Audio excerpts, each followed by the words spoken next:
It's been nearly a decade since Donald Trump first declared America first.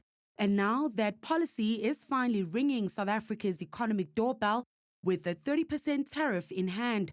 Trade experts say government had ample warning and time to realign its trade strategy with the US. What's ahead for us is a lot of pain, because unless South Africa changes its political posture, its geopolitical alignments, this is only going to get worse. Because remember, there's still talk of a 10% BRICS penalty that might be coming down the track. While the automotive and citrus sectors are already bracing for impacts, Bert says governments should have given the poultry industry a bigger seat at the trade negotiating table. Poultry remains a touchy subject between the two nations. The US wants more access. South Africa wants protection for its local producers.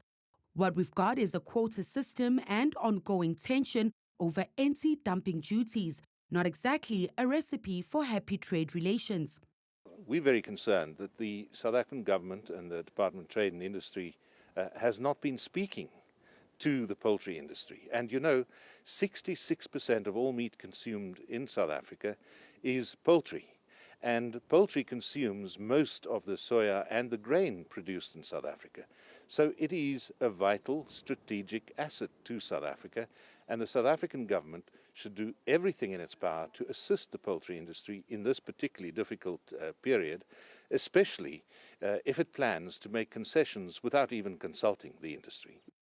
And while tax season won't feel the tariff pinch just yet, the South African Institute of Taxation warns that businesses should start preparing for the downstream effects.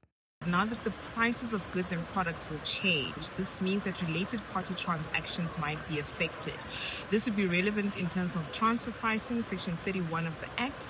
So taxpayers who engage with their related parties and purchase products from them should be mindful of the tariffs and the impacts and the price changes so that their transactions are still considered to be arm's length, meaning that the prices of the goods or product, notwithstanding the increase in tariffs, is still that would have been charged between them and a relevant non-connected third party.